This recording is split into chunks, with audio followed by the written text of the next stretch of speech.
Welcome back mga kaaldab. Ito na naman po ang inyong lingkod, si Mr. Destiny. At magbibigay po tayo ng pinakamainit na update po ngayon sa social media mga kaaldab. Ito yung pinaka-latest na talagang pinag-uusapan at talagang pinagpipiestahan mga kaaldab. Ang mga kaganapan po kila Mengay at kay Alden Richards. Siyempre, wala naman po talaga ngayon si Alden at hindi po natin alam kung nasa South Korea na nga po ba, at si Maine Polkerson naman po wala rin pong update.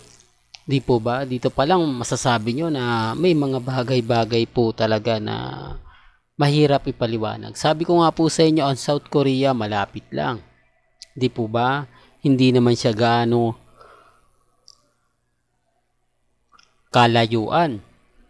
Pwedeng Sabado umalis na si Maine Polkerson papuntang, di po ba, real talk mga kaaldab. Kaya lang syempre wala na naman tayong ebidensya. Sasabihin niya, meron ba kayong ebidensya at resibo, Mr. Destiny, na magpapatunay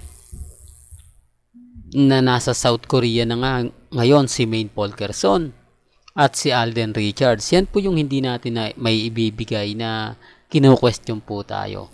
Puro lang daw po tayo kwento, puro lang daw po tayo ganito ganyan. Okay lang naman po.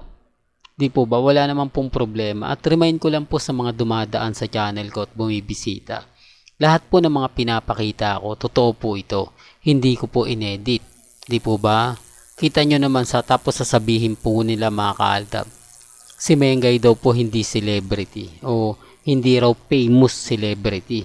Ordinaryo lang daw po. Tapos na nga po raw yung karir ni Maine Mendoza. Dahil ang naging sikat lang daw po siya nung Aldab 2015 hanggang 2018. Hindi na raw po ito nag-click dahil wala na nga pong pelikula, etc. etc. Hindi po ba? Yan naman po yung pambasag nila para lang mawala po sa social media si Mengay, para pabagsakin ang karir ni Maine Mendoza dahil siya nga rin po rin talaga ang pinagpepiestahan, lalo na po sa Twitter. Hindi po nawawala ang pangalan ni Mengay kapag trending ang pinag-uusapan. Sinasabi ko lang po ito para lang po sa kaalaman ng lahat, lalo na po sa mga dumadaan sa channel ko, sa mga nag-aabang na, oo nga Mr. Destiny, gets ko na yung ibig mong sabihin, gets ko na yung pinupunto mo. Hindi po ba? Ganyan po kapag ka-Aldab Nation ka simula 2015. Sabi ko nga po sa inyo, mas madali tayong magkakaintindihan, mas madali tayong magkakaunawaan. Di po ba? Biruin nyo, sa 17 celebrity, isa si Maine Polkerson sa napili nila ng pep.ph, na kung saan pinanganak ng mayaman bago pa maging famous. Hindi po ba? O masasabi natin na kumbaga sumikat ng gusto. Di po ba? Real talk mga kaaldab. Kaya nga sabi ko sa inyo, si Mengay mayaman po talaga yan. At alam naman po ng 8 Bulaga yan. At alam din po ng mga iba yan sa Bulacan. Kaya nga po nagtataka ako kapag may nagsasabing hindi, gusto lang kumita ni Mengay. Kung titignan nyo si Alden, kumbaga walang kotse yan. Hindi po ba? Nagkaroon lang may kotse siya, karag-karag pa. Nung nabangga nga po ito papuntang 8 Bulaga, nalungkot si Alden dahil alam niya na hindi ito basta-basta mapapalitan. Pero ito daw po ay naging blessing in the skies dahil pumasok nga po ang Aldab. Baka marami na naman magre-react nito. Sasabihin na naman nila, naku, hindi totoo yan. Fake news yan si Mr. Destiny. Mayaman na si Alden. Kung alam nyo po yung kwento ng buhay ni Alden, mas madali po tayo magkakaintindihan. Alam ko, alam din to ng mga Alden fanatics. Kaya lang siyempre kakampi ba sa akin ng Alden fanatics? Di po ba? Malamang ibas pa po ako noon kahit alam po nila na totoo yung sinasabi ko, na may sasakyan si Alden Richards na naaksidente, na kung saan nabangga at talagang nalulungkot siya ng mga panahon na yon dahil wala nga siyang pampagawa. Di po ba? Sinasabi ko lang po ito para klaro, na napaupo na lang daw po siya sa gilid ng bangketa. Real talk to mga kaaldab. Sabi ko nga po sa inyo, alam ko maraming nakakaalam nito. Siguro kung Aldab Nation makakapanood din to at kumakampi sa akin, alam po nila yung buong istorya. Hindi po ba? Pero bago tayo tumuloy sa ating pinaka last topic, kung bago ka lang sa channel na to at isa kang true-blooded Aldab Nation na nagmamahal kina Mengay at Tisoy, tama po ang channel na pinuntahan mo, kaya consider na po kitang bagong subscriber. At huwag mong kalimutang i-share ang mga video po natin sa mga mami, sa mga titas at sa mga senyor. Ito po yung photos na natatawa ko. Pansin nyo po ba? Real talk mga ka-Aldab, bakit po kaya lahat ng mga mukha nila ay iisa lang po yung filter? Hindi po ba? Halatang kumbaga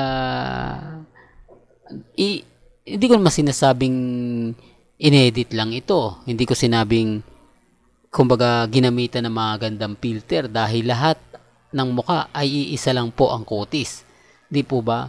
Yung kutis ni Menga, yung kutis ni Congressman is spotted, yung katabi niya, pati po yung nakatayo lang dun eh. Di po ba? Pansin nyo. Tapos sasabihin nila, nako, paano nyo mapapaniwala yung mga netizen? Di po ba? Paano nyo mapapaniwala kung halatang halata naman po na maraming binago? Maraming, kumbaga, kaparehas. Di po ba? Sana okay lang. Ibig sabihin lahat ng sumipot dyan kasing Tisay ni Mengay. O kasing si Mengay hindi masyado maputi ito eh. Di po ba? Morena kulay nito. Pero kung titignan mo parang mas maputi pa yung mukha ni Mengay kay Congressman Arjo. Di po ba? At tignan mo naman po yung bibig ni Congressman Arjo. Napakaliit. Kung ikukumpara naman po sa labi ni Mengay na masyadong makapal. Di po ba? Hindi, para lang klaro. Para lang po siguro malaman din to ng mga dumadaan sa channel natin at mga bumibisita. Di po ba? Tapos sasabihin nila, ako daw po yung nag-e-edit, ako daw po yung gumagawa ng mga kababalaghan. Ito yung patunay na sila yung gagawa, pero ayaw nilang binabatikos sila. Ako gagawa, pero panay batikos naman po sila. Sinasabi nila na, nako Mr. Destiny, hindi totoo yan. Kumbaga fake news ka, kumbaga lahat ng sinabi mo, hindi totoo. Di po ba? Pag sila, okay lang. Yan ang sinasabi ko mga ka-Aldab. Pero kapag ako, guilty sila. Tapos kapag tatawag akong Mr. and Mrs. Polkerson, gigil na gigil mga ka-Aldab. Sinisira ako na agad, etc. etc. Bakit yung iba, hindi nila sinasabihan ng ganyan? Bakit yung mga iba nag-update, nagbibigay ng mga kaganapan, hindi nila binabatikos? Hindi, para lang klaro. Di po ba? Namimili din po sila eh. Yan ang isa sa sinasabi ko at pinapaliwanag ko na hindi naman po ako kumbaga sinasabihan na, naku, paasa ka talaga. Di po ba? Although yung Aldab Nation, normal na lang po yun. Di po ba? Ngayon, binabasag ko lang po sila. Pasensya na po kayo kung bakit ko to pinapakita. Para lang mapaisip din kayo. Para malaman nyo na ganito pala yung ginagawa nila, no? Di po ba? Yung mga baguhang sa channel natin na bibisita. Natatawa naman ako sa mga post na ganyan. Kasi hindi nila napapansinin yan eh. Yung mga Armain at main fanatics, wala silang papansinin yan. Basta't masaya sila, nakita nila si Mengay, si Congressman Arjo na kumakalat yung mga photos. Hindi po ba? Kahit wala si Mengay sa Itbulaga, hindi na nila hahagilapin yan. Hindi na nila hihingian ng update yan. Di po ba? Real talk mga ka-Aldab, hindi katulad ni Alden na kapag nawawala. Di po ba?